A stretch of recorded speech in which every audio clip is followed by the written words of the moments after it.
dando la bienvenida permanentemente a los hermanos que van entrando y es una alegría y una bendición.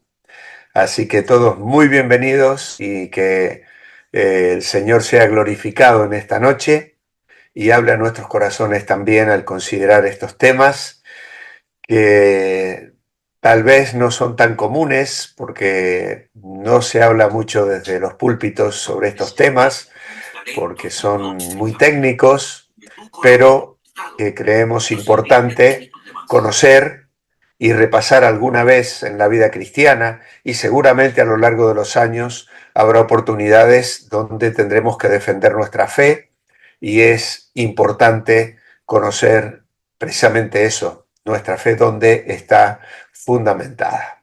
Así que vamos a pedir la bendición del Señor y así entramos de lleno en el tema de hoy.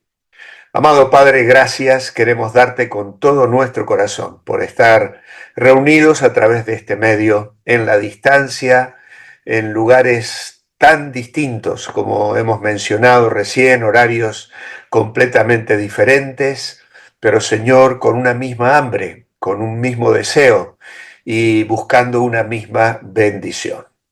Háblanos, Señor, al corazón a través de tu Espíritu, danos tu auxilio también para saber explicar este tema y que esa luz tuya alumbre nuestra mente y corazón para que al concluir este tiempo sintamos que hemos sido bendecidos, edificados y hemos crecido en nuestra vida cristiana. Oramos agradecidos, esperando en ti, en el nombre del Señor Jesucristo. Amén. Amén. Muy bien, hermanos, pues voy a compartir entonces la pantalla.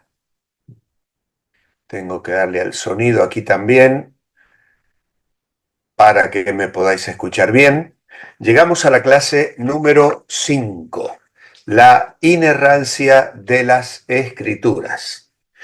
Tengo que confesarles que extraño bastante el estudio bíblico directo, como fue cuando estudiamos primera Tesalonicenses y luego las epístolas de la prisión. Seguramente muchos de vosotros lo recordaréis.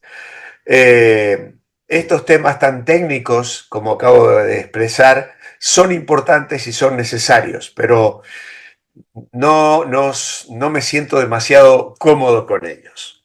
De todas formas, los he enseñado muchas veces a lo largo de mi ministerio y oro al Señor para que sea de bendición para vuestras vidas, como lo fue para la mía, al enseñarlo y al volver a repasar estas verdades, aunque, como digo, en este caso no es un escudriñar la escritura directamente, sino que es valorar lo que es, en este caso, la inerrancia de las escrituras. Así que entramos entonces de lleno en la introducción que tenéis en vuestro manual y leemos que es en un excelente trabajo titulado El significado de la inerrancia.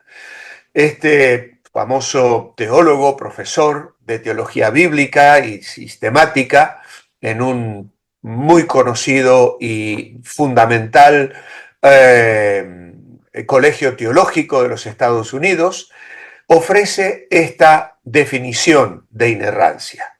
Y él dice lo siguiente: inerrancia significa que cuando toda la información es conocida, las escrituras en su autógrafa original y debidamente interpretada demostrará ser completamente verdad en todas las cosas que afirma, ya sea que tenga que ver con doctrina, con moralidad, o con las ciencias sociales o físicas o de la vida. Es una declaración bastante amplia, como he dicho, es una declaración muy técnica y está referida a los escritos originales de la Biblia. Esto no abarca las distintas traducciones que a lo largo de los siglos nos ha traído la palabra hasta nosotros. Por eso es que a veces surgen críticas acerca de ciertas versiones, algunos tenemos ciertas preferencias y es realmente complicado encontrar una versión que podamos decir, esta es la mejor. Sí podemos afirmar que a medida que se van descubriendo más copias de los originales, porque los originales no existen, y cuando a través de los estudios se va conociendo más los significados de las lenguas en las que fue escrita la palabra de Dios, podemos ir mejorando y diríamos, afinando la puntería en relación a tener hoy una certeza más absoluta de lo que los originales nos querían transmitir. Y en ese sentido, contamos en nuestros días con una gran bendición que significa tener distintas versiones, incluso en español, de traducciones bíblicas. Así que entonces, inerrancia significa sin error, sin error. O como declara también otro famoso teólogo que tiene una teología sistemática muy completa, llamado Grudem, él dice, la inerrancia de la Biblia significa que la Biblia en sus manuscritos originales no afirma nada que sea contrario a la verdad. Nada que sea contrario a la verdad. Hay otro que también enfoca el problema desde otro ángulo, diciendo que la inerrancia significa que las escrituras son completamente verdaderas y confiesa que también esto significa que nunca son falsas. Así que vamos a seguir detallando este tema y leemos que inerrancia significa libre de error. Ahora bien, existe una estrecha relación entre inerrancia e infalibilidad. Muchos teólogos usan ambos vocablos intercambiablemente, aunque en realidad infalible subraya la confiabilidad de las escrituras, mientras que inerrancia destaca la veracidad de estas. Son aspectos donde tenemos que hilar muy fino, porque cuando hablamos de infalibilidad, probablemente venga a nuestra mente el término que se utiliza mucho en el ambiente católico, ¿no? La palabra del Papa es infalible, o lo que la Iglesia, los dogmas de la Iglesia son infalibles. Y en este sentido, tal vez para nosotros nos es un poco más común hablar de infalible en relación a la autoridad de una persona, entendiendo que es incapaz de equivocarse y que interpreta de una manera correcta el texto. Por eso, en términos católicos, se le atribuye al Papa la infalibilidad. Y lo que él dice acerca de la Biblia es eso lo que ellos creen, no la interpretación directa de la Biblia, porque según ellos, nosotros, los cristianos de a pie, no tenemos esa capacidad ni esa infalibilidad. Pero aquí estamos hablando de inerrancia e infalibilidad de la Biblia, de los escritos originales, del texto bíblico. No nos estamos refiriendo a las personas con esa determinada o autoproclamada autoridad que dicen ser incapaces de equivocarse y que dicen expresar una correcta interpretación del texto bíblico. No, dejamos de lado esa idea. Estamos hablando de inerrancia e infalibilidad en lo que se refiere a las escrituras. Así que los términos inefable e inerrante van juntos, pero no son sinónimos. Infalible, definido apropiadamente, significa incapaz de error, incapaz de errar, alguien que no miente o de cometer errores. Así que en resumen, infalible es alguien incapaz de equivocarse. Es un término mucho más fuerte que inerrante, que simplemente significa ausencia de error, que no contiene realmente ningún error. Vale, volví un poquito para atrás porque me había saltado esta frase. Muy bien, una declaración o documento puede ser inerrante sin ser infalible, pero nunca puede ser infalible sin ser inerrante. ¿Vale?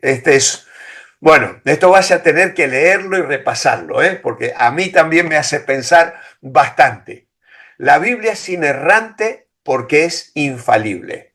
Y es infalible, ¿por qué? Porque es la palabra inspirada de Dios. Y de ahí la importancia de lo que ya hemos estudiado en torno a la inspiración bíblica, a la revelación bíblica y a la autoridad de las Escrituras. En el Evangelio de Juan, capítulo 10, versículo 35, se registran las palabras de Cristo cuando dijo: la Escritura no puede ser quebrantada. La declaración de Cristo significa que la Escritura posee una autoridad indefectible, o sea que la Escritura no puede ser vaciada de su fuerza si se demuestra que es errónea, es decir, si alguien lograra conseguir destacar algún error, aún así eso no quitaría la fuerza que la Escritura tiene. La Escritura no puede ser anulada ni soslayada impunemente, no puede fallar ni en sus juicios ni en sus afirmaciones. De ahí que la infalibilidad y la inerrancia de las Escrituras estén tan estrechamente ligadas. Inerrante aplicado a las Escrituras significa también que está exenta de cualquier error en todo lo que enseña. Inerrancia también está estrechamente relacionada con la doctrina de la inspiración. Claro, la doctrina de la inspiración afirma que la Biblia tiene su origen en Dios, es decir, si es revelación especial dada por Dios, es de esperarse que esta, tal como fue originalmente dada, estuviese libre de todo error. Por eso decimos que las Escrituras es inefable porque su autor es Dios mismo. Surge del corazón de Dios, de la mente de Dios, fue entregada bajo la supervisión divina a través del Espíritu Santo, y vamos ahora a ir desentrañando un poquito más todos estos argumentos que nos resultan algo extraños y a veces no fáciles de comprender. Hay diferentes puntos de vista respecto a la inerrancia. Hay quienes consideran que el tema de la inerrancia de las Escrituras es algo irrelevante, de poca importancia. Otros, sin embargo, opinan que es de gran importancia porque contesta esta pregunta: ¿es el texto bíblico confiable? Obviamente. Es decir, si la Biblia contiene errores, ¿cómo puedo yo confiar en ella en algo tan fundamental como tiene que ver, por ejemplo, el camino de la salvación? Si se equivoca en algunos temas, ¿por qué no se puede equivocar también en cuanto a lo que Jesús expresó: yo soy el camino, la verdad y la vida, nadie viene al Padre sino por mí? ¿Y si se equivocó? Por lo tanto, ¿es el texto bíblico confiable? ¿Es todo lo que la Biblia dice verdad? Un número considerable de teólogos evangélicos consideran que la inerrancia es verdaderamente algo crucial para la Iglesia. Aún así, vamos a ver 7 posturas diferentes que los teólogos han expuesto y que se discute en relación a esto, probablemente sin llegar a ser base de comunión, ¿vale? Depende, ya vamos a valorar hasta qué punto alguno puede poner en tela de juicio la inerrancia, pero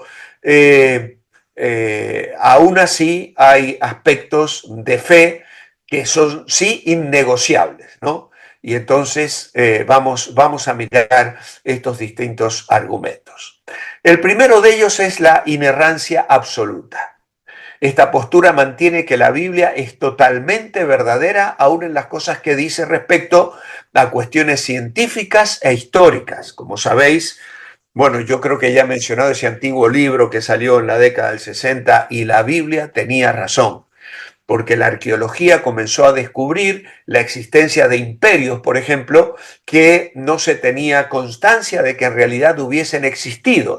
En la mención de ciertos reyes que aparecían en el texto bíblico y que no se habían encontrado documentos históricos que probaran la existencia de esas naciones o de esos reyes. Sin embargo, la inerrancia bíblica afirma la veracidad de todas estas cuestiones. Los que adoptan la postura de la inerrancia absoluta entienden que los escritores de la Biblia pretendieron dar una cantidad considerable de información científica e histórica correcta. Afirman que todas las discrepancias son explicables cuando el texto se estudia en profundidad. Y aquí es donde a veces entra también las diversas traducciones. Sabéis que está la versión de los 70, la Septuaginta, una traducción que se realizó en Alejandría, del hebreo al griego, y luego también las demás traducciones que a lo largo de los años han ido surgiendo. Y entonces a veces hay discrepancias que se pueden explicar en relación a todas estas cosas. Pero aún así, mirando todas las copias que tenemos que nos certifican estar casi al 100% seguros de lo que los originales decían, podemos estar seguros de la inerrancia bíblica. Esta creencia entonces habla de que la Biblia es completamente precisa, libre de errores en todos sus detalles, incluyendo aspectos históricos y aspectos científicos. La Biblia es la palabra de Dios y no puede errar, es el argumento que utilizan estos teólogos, y cualquier error socavaría la autoridad de la Biblia como fuente de verdad. Las críticas en relación a esto es que hay cierta dificultad para reconciliar ciertos pasajes bíblicos con conocimientos científicos más recientes o actuales. Una interpretación literal de todos los textos, sostienen ellos, puede llevar a conclusiones poco realistas. Luego haremos alguna mención en relación a esto. Luego tenemos la inerrancia completa. Esta postura afirma que toda la Biblia es verdad. La finalidad principal de la Biblia no es proporcionar información científica ni histórica, pero cuando lo hace, dicha información es plenamente correcta. Quienes promueven esta postura, estoy en la ignorancia, sí. Quienes promueven esta postura afirman que los escritores de la Biblia usaron un lenguaje fenomenológico, es decir, describieron los acontecimientos tal como los vieron, ¿no? Si se habla de el sol que recorre, que sigue su camino, que sale del oriente y se pone en el occidente, ¿no? Y claro, hoy la ciencia nos ha hecho saber que el sol está quieto, es la Tierra la que se mueve, ¿no? Entonces, claro, ellos usan un lenguaje que describía esos acontecimientos. Hicieron uso del idioma popular, aunque todo lo que escribieron era correcto, usaron descripciones populares y aproximaciones de aquellos datos que transmitían.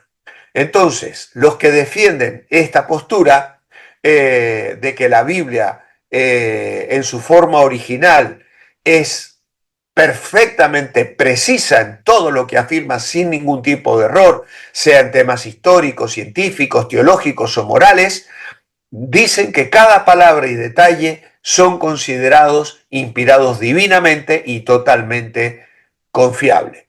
Claro, las características de esta inerrancia completa es que es literalista, es decir, interpreta la Biblia de manera literal, tomando cada palabra al pie de la letra sin considerar los géneros literarios o el contexto histórico, y luego también afirma la infalibilidad, la Biblia como una fuente infalible de verdad sin posibilidad de error en sus afirmaciones.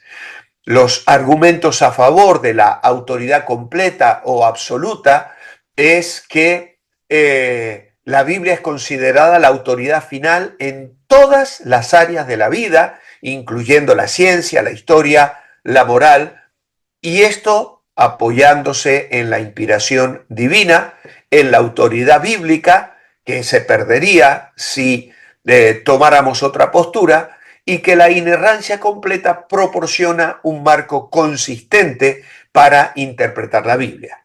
Claro, las dificultades de los críticos o que señalan los críticos en relación a esto es que sostienen que existen discrepancias entre algunos relatos bíblicos y los conocimientos científicos actuales. Claro, ellos sostienen que hay géneros literarios, que la Biblia contiene diversos géneros literarios, tiene narrativa, poesía, leyes, que además requieren enfoques interpretativos, va a ser un tema que vamos a estudiar próximamente, y luego también hablan del contexto histórico, es decir, cada escritor escribió desde su tiempo, envuelto en su cultura, en un momento específico de la historia, con la influencia del lenguaje y de la perspectiva que ellos tenían. Entonces, una interpretación literal en todos estos textos puede llevar a una conclusión poco realista e incluso contradictoria. Usan, por ejemplo, el relato bíblico del Génesis, el primer libro de la Biblia. Claro, allí se describe la creación en 6 días literales y se presenta a Dios creando el universo, la tierra, las plantas, los animales y al ser humano en ese orden. Lógicamente, la ciencia hoy afirma otra cosa. Y la teoría científica más aceptada sobre el origen del universo y la vida es la teoría del Big Bang y de la evolución biológica. Estas teorías sugieren un proceso de creación mucho más largo y complejo, con la aparición de la vida a través de un proceso gradual de evolución. Y obviamente habrá también dentro de nuestros ambientes evangélicos quienes intentan amalgamar tanto una cosa como la otra. Otras áreas donde surgen discrepancias, que no es nuestro tema para discutir hoy, es acerca de la edad de la Tierra. Es decir, la Biblia, al ser interpretada literalmente, sugiere una edad de la Tierra mucho más joven que la estimada por los científicos, a través de la datación radiométrica. La geología, ciertos relatos bíblicos como el diluvio universal, presentan desafíos para la comprensión geológica actual, incluso también en relación a la astronomía. Algunas cosmovisiones bíblicas pueden entrar en conflictos con los modelos cosmológicos modernos. Así que es aquí donde estos críticos que van en contra de esta inerrancia completa argumentan para intentar socavar esta afirmación. Luego tenemos aquellos que hablan de una inerrancia limitada. Estos aceptan la inerrancia y la infalibilidad de la Biblia, pero solo en lo que dice respecto de la salvación. Es decir, cuestiones científicas como las que hemos mencionado, la creación en 7 días, el diluvio, etcétera, quedan excluidas porque según ellos, los escritores de la Biblia estaban limitados a los conocimientos que eran comunes en su día. Los que creen en una inerrancia limitada entienden que puede haber errores científicos e históricos en la Biblia, puesto que Dios no reveló cosas concernientes a esas áreas a los escritores humanos de la Escritura. Así que esta inerrancia limitada, entonces, ellos afirman una inerrancia referida a cuestiones de fe y salvación, pero aceptan errores en fechas, en detalles históricos o en otras expresiones que podían contener cuestionamientos que hoy la ciencia presenta de una manera aparentemente diferente. Esto permite, según ellos, una interpretación más flexible de la Biblia. Reconocen que la Biblia fue escrita en un contexto cultural, histórico específico, y entonces La crítica a esta postura es la dificultad para establecer un criterio claro sobre qué es fe y qué no lo es. Si puede abrir la puerta a una interpretación subjetiva de la Biblia. Al final, decido yo qué es palabra de Dios y qué no lo es.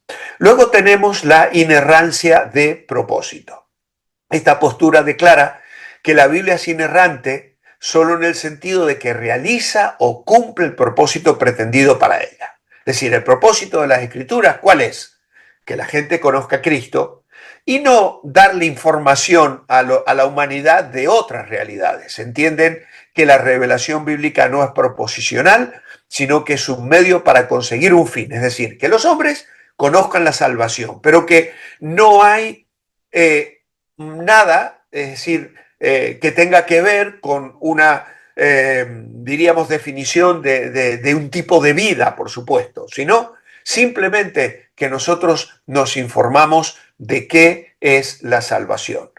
Esta creencia de que la Biblia es infalible en su propósito de revelar a Dios y guiar a las personas a la salvación, claro, aceptan que la Biblia tiene imprecisiones en otros aspectos. Y entonces, claro, allí se pone en tela de juicio el papel de la mujer, la homosexualidad o muchas otras cosas.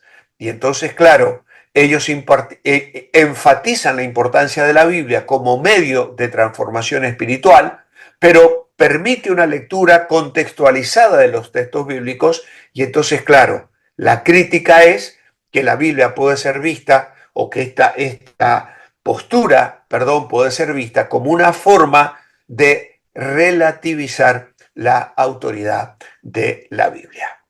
Luego tenemos la teoría de la acomodación de la revelación y esta postura procura apartarse del uso del vocablo inerrancia. Sus seguidores dicen que la Biblia fue dada a través de canales humanos y por lo tanto participa de los defectos de la naturaleza humana.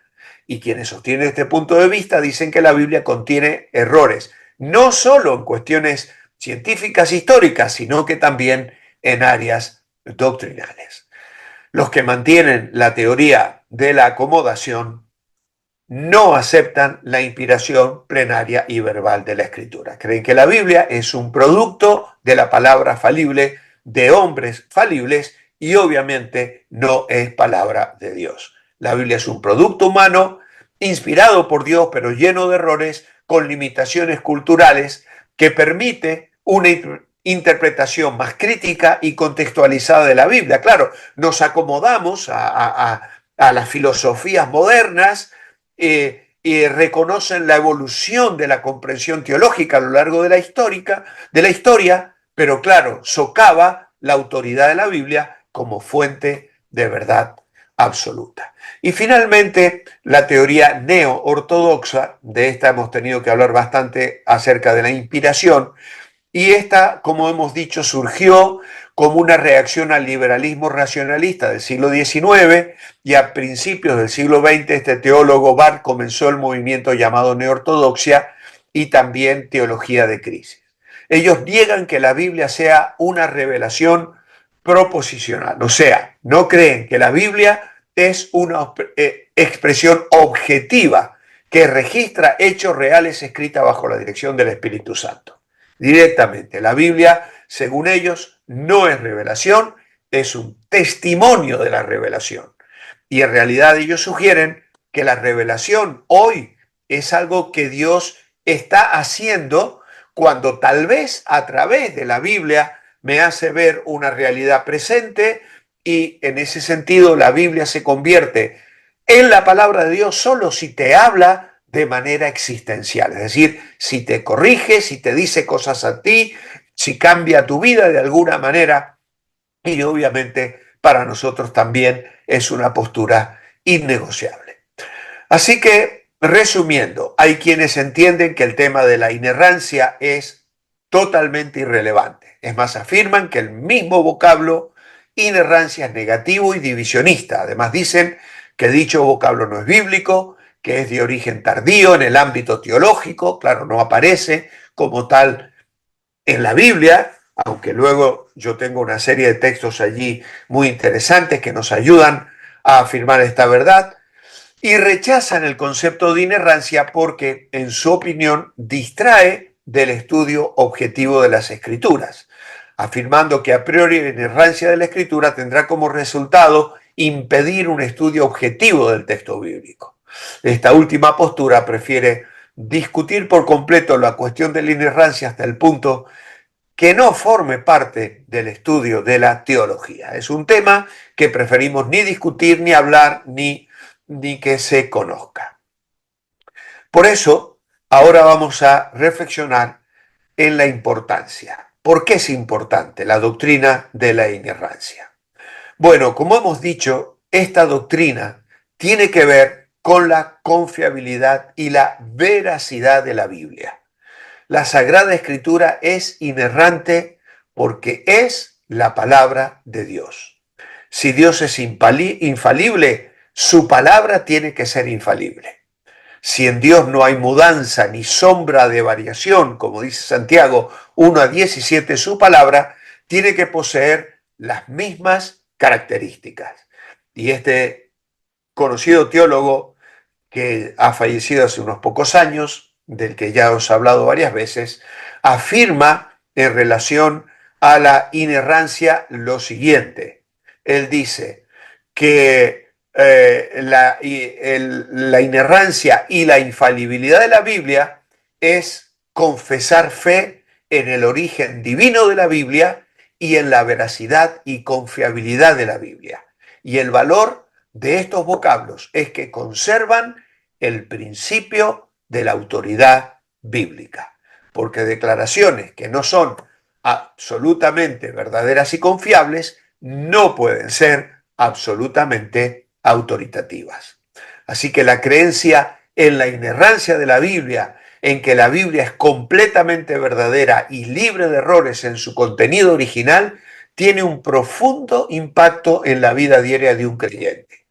Esta creencia moldea la forma en que los creyentes interpretamos las escrituras, en la forma en que tomamos decisiones y en la forma en que vivimos nuestras vidas. Por lo tanto, no es un tema extraño, ajeno, ni que tengamos que minimizar. La inerrancia es teológicamente importante, porque tanto Jesús como Pablo y otros escritores del Nuevo Testamento emplearon los detalles de la escritura con carácter autoritativo. Es decir, Jesús, por ejemplo, usó a Jonás. Y una de las cosas que los que niegan la inerrancia de la Biblia sugieren que es una leyenda es que hubo un gran pez que tragó a aquel hombre que había sido arrojado al mar por unos paganos en medio de una gran tormenta y que estuvo en el vientre del gran pez 3 días y 3 noches. Pues sin embargo, Jesús usó ese argumento para responder a los fariseos que le demandaban una señal para reconocer su autoridad y su persona como Mesías, ¿no? El Señor le dijo, no les voy a dar otra señal que la de Jonás. Y así el Señor le respondió y de alguna manera directamente autoriza y confirma esa historia que para nosotros no es una leyenda, es una historia verídica. Los escritores de la Biblia afirman haber recibido la palabra de Dios y haberla escrita bajo la dirección del Espíritu Santo. Si se acepta que la escritura fue dada por inspiración divina, es decir, que es Dios soplada, como hemos ya explicado, y por lo tanto su autor final es Dios, el resultado lógico y teológico es que la Biblia es inerrante en todo lo que afirma. En el orden histórico, la Iglesia ha reconocido y enseñado la inerrancia de la Escritura. Esta enseñanza no aparece en ningún artículo de fe de la antigüedad, pero era reconocida por los teólogos de la Iglesia. Los padres apostólicos consideraron la Sagrada Escritura como una posesión singular de la Iglesia y la citaban con frecuencia para apoyar los que escribían y la reconocían como absoluta y final. Luego también en el ámbito epistemológico, es decir, en la teología de los fundamentos y métodos de conocimiento científico, la Biblia es la base fundamental del conocimiento del cristiano. Toda doctrina enseñada por la Iglesia debe tener su fundamento en la Sagrada Escritura, pero al mismo tiempo la Biblia habla con autoridad acerca de otros temas que conciernen a la doctrina. Si la Biblia no es veraz y confiable en temas no doctrinales, entonces no existiría absoluta certeza de que lo sea en cuestiones doctrinales. Muy bien. Explicación del significado de la inerrancia. Otro reconocido teólogo ha escrito escuetamente: la inerrancia de la Biblia significa que la Biblia dice la verdad. La verdad puede y de hecho incluye aproximaciones, citas libres, lenguaje de apariencia y diferentes relatos del mismo suceso, y cuando estos no se contradigan. Es importante, por lo tanto, que se entienda con precisión cuál es el significado de la inerrancia bíblica. La inerrancia bíblica permite la variedad de estilo. Por ejemplo, con los evangelios. Ellos tienen estilos diferentes. Ayer he tenido que predicar en la iglesia sobre un capítulo, el capítulo 12 de Mateo, que en el paralelo se encuentra en Marcos 2 y 3. Y en Marcos, y luego también en Lucas 6, hay una afirmación que Mateo la presenta como afirmación, pero que ambos evangelistas, Lucas y Marcos, dicen que fue una pregunta de los fariseos a Jesús, ¿no? Ahora, esto no menoscaba la autoridad bíblica, al contrario, nos permite a nosotros tener más certeza de que están relatando cosas que alguno lo tomó como una afirmación, otro lo recuerda por la guía del Espíritu como una pregunta. No hay contradicción en esto. El tema era exactamente el mismo. ¿Por qué tus discípulos recogen el grano en un día de reposo o hacen lo que no es lícito hacer en un día de reposo?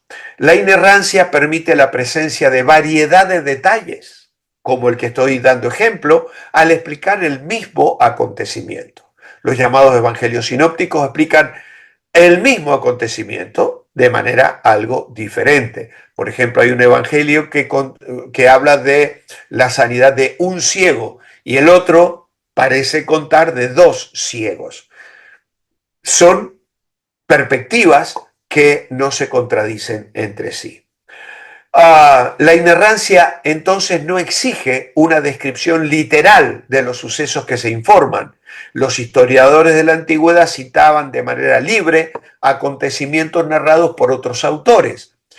Y esto es lo que pasa, por ejemplo, en Primero de Reyes, Segundo de Reyes, Primero de Crónicas, Segunda de Crónicas. De igual manera, los escritores bíblicos en innumerables ocasiones citaron el sentido de algunos hechos sin esforzarse por realizar una descripción palabra por palabra del acontecimiento.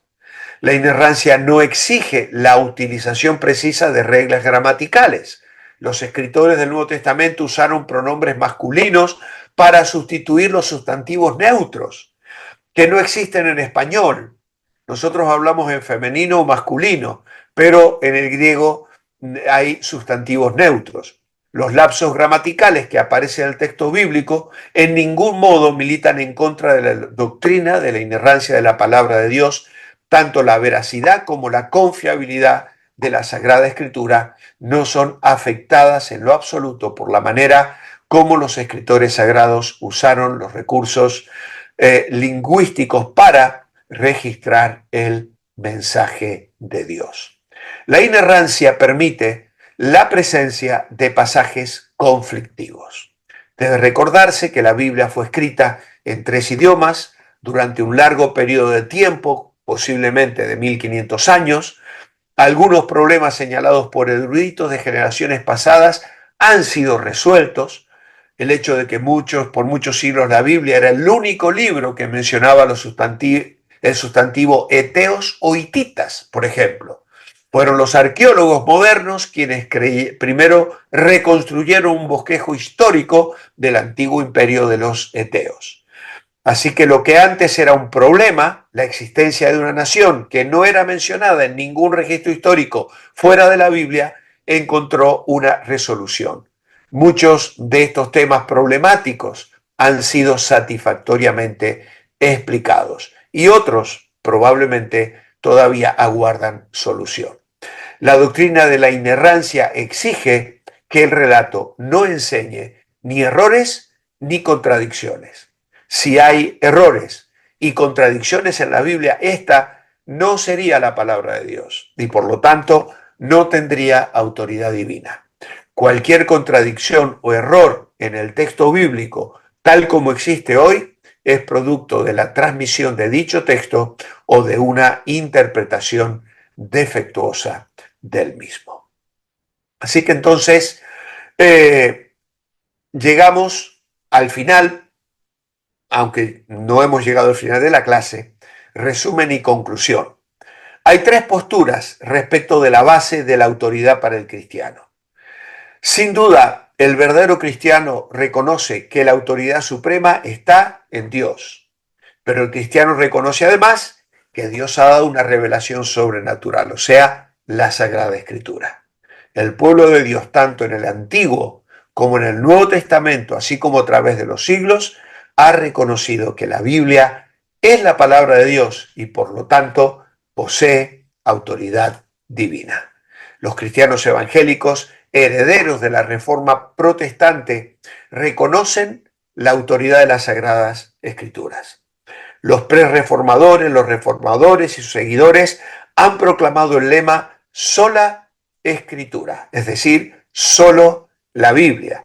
El protestantismo conservador afirma que las enseñanzas de la palabra escrita es el mensaje que Dios habló y habla a su iglesia y es la autoridad final para la fe y la práctica de la vida. Lo que la escritura dice es lo que Dios dice. La Biblia es inspirada en el sentido de haber sido dada por Dios en su totalidad. La Biblia es la revelación sobrenatural dada por Dios, el Espíritu Santo, a través de hombres escogidos que la escribieron fielmente. La Biblia es además comprensible porque fue escrita en lenguaje humano. Contiene todo lo que la Iglesia necesita saber para efectuar la voluntad de Dios. Así que la doctrina y las implicaciones que tiene en nuestra vida la doctrina de la inerrancia es reconocer a la Biblia como fuente de verdad absoluta. Ella se convierte en la máxima autoridad en todas las áreas de la vida, desde la moral, la ética, hasta la cosmovisión y la comprensión del mundo. Encontramos en la Biblia una guía para nuestra vida. Las enseñanzas de la Biblia se siguen al pie de la letra, ya que se consideran la guía divina para vivir una vida agradable a Dios. Son base para nuestra fe, porque la inerrancia refuerza la fe, garantiza la fiabilidad de la palabra de Dios y proporciona una base sólida para nuestra creencia. Además, nos desafía a la santidad. Los creyentes se esfuerzan por vivir una vida santa, siguiendo los ejemplos, los mandamientos bíblicos. Y además nos lleva a vivir en un sentido de comunidad en el ámbito de la iglesia. Y nos desafía también al evangelismo, a compartir el mensaje como la única verdad. Y nos motiva a llevar este mensaje de salvación a los que no lo tienen. La segunda postura es la que sostiene la Iglesia Católica Romana. Si la postura de los reformadores era solo escritura, la de la Iglesia Católica es solo eclesia. La Iglesia Católica mantiene que la autoridad final está en la Iglesia, no en las Escrituras. Para el catolicismo romano, la Biblia no es ni suficiente ni comprensible. Por encima de lo que dice la Escritura está la autoridad de la Iglesia, representada por la persona del obispo de Roma. Y la postura entonces se resume en el hecho de que cualquier cosa que un cristiano debe creer no tiene como base lo que dice la Biblia, sino lo que dice la Iglesia. Por eso nosotros no somos católicos. Una tercera postura respecto a la autoridad de la Biblia es la que sostiene esta escuela neortodoxa, llamada también, como hemos dicho, teología de crisis, que niega la inspiración verbal y plenaria y habla de que la Biblia no es revelación de Dios, sino un testimonio de que Dios se ha revelado. Y entonces la Escritura puede convertirse en palabra de Dios si me habla al corazón a mí. Y esto es algo absolutamente subjetivo, carente de todo fundamento y para nosotros también carece de relevancia y de importancia. Simplemente lo comento como información, porque dentro de este estudio necesitamos conocer también estas alternativas. Concluye nuestro apunte con una corta declaración de Chicago que no va a ser tan corta, ¿vale? Bueno, esta postura además cree que la Biblia contiene errores y que se autocontradice. La Biblia, según este punto de vista, no es el criterio divino de autoridad. La Biblia es solo una autoridad por el hecho de que viabiliza un encuentro con Cristo, quien es en sí la palabra de Dios. Ya hemos dicho que esto no tiene valor alguno para nosotros. Una corta declaración de Chicago. Dios, quien es la verdad misma y quien habla verdad solamente, ha inspirado la Santa Escritura para revelarse a sí mismo a la humanidad perdida por medio de Jesucristo como Creador y Señor, Redentor y Juez. La Sagrada Escritura es el testimonio de Dios acerca del mismo. La Sagrada Escritura, que es la misma palabra de Dios escrita por hombres, preparada y dirigida por su Espíritu, es de autoridad divina infalible en todo lo que contiene. Debe creerse como la instrucción de Dios en todo lo que afirma. Se le debe obediencia como el mandato de Dios en todo lo que requiere. Debe ser abrazada como el compromiso de Dios de todo lo que promete. El Espíritu Santo, el autor divino de las Escrituras, abre nuestras mentes para comprender su significado, siendo completa y verbalmente dada por Dios.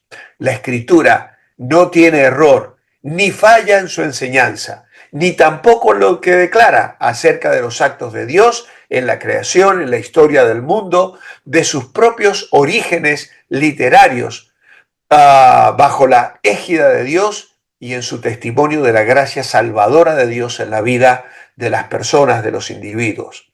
La autoridad de la Escritura es dañada si esta total inerrancia divina es de alguna manera limitada o no tomada en cuenta, o si es hecha relativa a un punto de vista de la verdad contrario al de la Biblia misma, y tales lapsos acarrean pérdida tanto al individuo como a la Iglesia.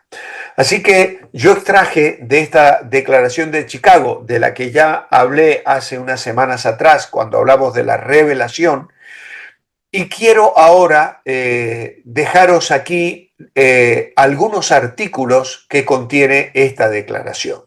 El artículo 11 afirma lo siguiente: afirmamos que las Escrituras, habiendo sido divinamente inspiradas, son infalibles, de modo que nunca nos podrían engañar, y son verdaderas y fiables en todo lo referente a los asuntos que trata. Negamos de que sea posible que la Biblia en sus declaraciones sea infalible y errada al mismo tiempo. La infalibilidad y la inerrabilidad pueden ser diferenciadas, pero no separadas. Luego hay otro artículo, el artículo 12, que dice lo siguiente: afirmamos que la Biblia es inerrable en su totalidad y está libre de falsedades, de fraudes y engaños. Negamos de que la infalibilidad y la inerrabilidad de la Biblia sean solo en lo que se refiera a temas espirituales, religiosos o redentores, y no a las especialidades de la historia y ciencia. Negamos además de que las hipótesis científicas de la historia terrestre puedan ser usadas para invalidar lo que enseñan las escrituras acerca de la creación y del diluvio universal. Nosotros personalmente somos creacionistas, creemos el relato del Génesis a pie juntillas. El artículo 13 dice lo siguiente: afirmamos el uso de la palabra inerrabilidad es correcto como término teológico para referirnos a la completa veracidad de las Escrituras. Negamos de que sea correcto evaluar las Escrituras de acuerdo con las normas de verdad y error que sean ajenas a su uso o propósito. Negamos además de que la inerrabilidad sea invalidada por fenómenos bíblicos como la falta de precisión técnica moderna, las irregularidades gramaticales u ortográficas, las descripciones observables de la naturaleza, el reportaje de falsedades, el uso de hipérboles y de números completos, el arreglo temático del material, la selección de material diferente en versiones paralelas o el uso de citas bíblicas.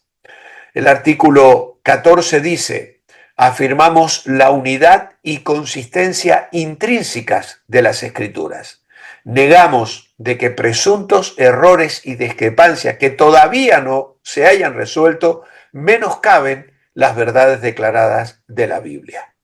Luego tenemos el artículo 15 donde dice: afirmamos que la doctrina de la inerrabilidad está basada en la enseñanza bíblica acerca de la inspiración.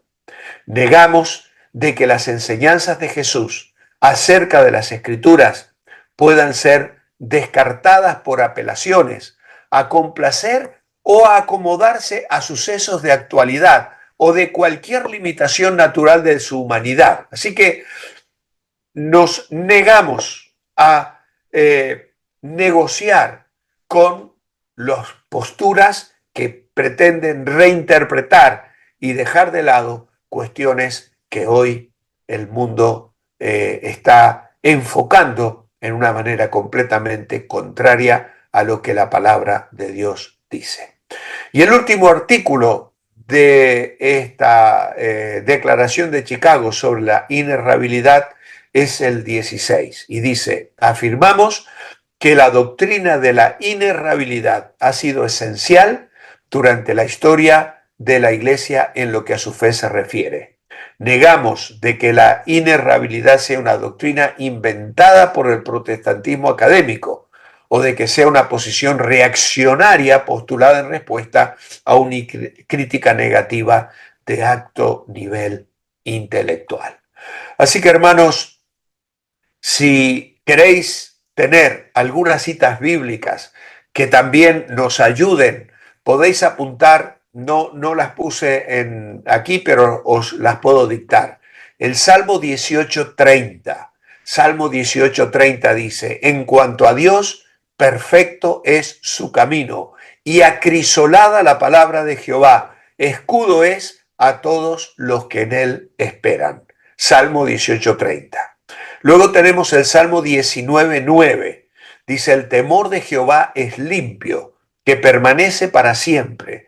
Los juicios de Jehová son verdad, todos justos. Salmo 19:9. Luego tenemos el Salmo 119, versículo 142. Dice: tu justicia es justicia eterna y tu ley la verdad, la verdad. Proverbios 35 dice: toda palabra de Dios es limpia, él es escudo a los que en él esperan. Proverbios 35.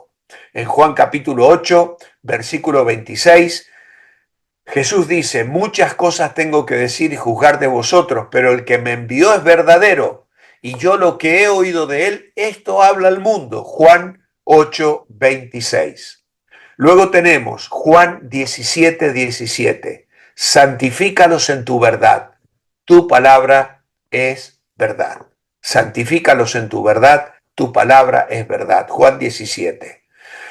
Hay otra cita interesante en Números 23, 19, donde dice, Dios no es hombre para que mienta, ni hijo de hombre para que se arrepienta. Él dijo y no hará, habló y no lo ejecutará. Números 23, 19.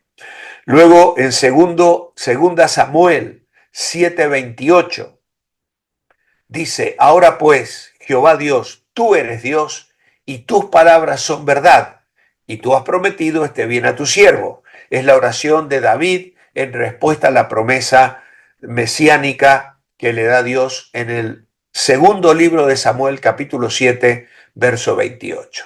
Ya terminando, Salmo 12:6. La palabra de Jehová son palabras limpias, como plata refinada en horno de tierra, purificada 7 veces. Salmo 12:6. Mateo 24:35. El cielo y la tierra pasarán, pero mis palabras no pasarán. Mateo 24:35. Y finalmente, Hebreos 6:18. Para que por dos cosas inmutables, en los cuales es imposible que Dios mienta, tenemos un fortísimo consuelo, los que hemos acudido para asirnos de la esperanza puesta delante de nosotros. Así que Hebreos 6:18 también es un texto que nos declara la imposibilidad de que Dios cometa errores, de que Dios nos engañe, de que Dios mienta, de que Dios dé alguna información falsa. Por eso, nuestra conclusión hoy es que creemos a pie juntillas en la inerrancia de la Biblia. La Biblia es inerrante e infalible porque es la palabra de Dios. Toda la información de la Escritura en su autógrafa es infalible y al leerla, interpretarla, veremos que todo lo que ella nos dice es para nuestro bien, es para encaminar nuestra vida en bendición y en el contexto de la dulce seguridad de estar afirmados en aquel que dijo, soy el camino, la verdad y la vida. Amado Padre, queremos darte gracias por tu palabra, la palabra inerrante, palabra confiable, palabra final, palabra absoluta. Señor, nuestros corazones la aman, queremos que ella nos transforme, nos cambie, nos dirija, nos guíe.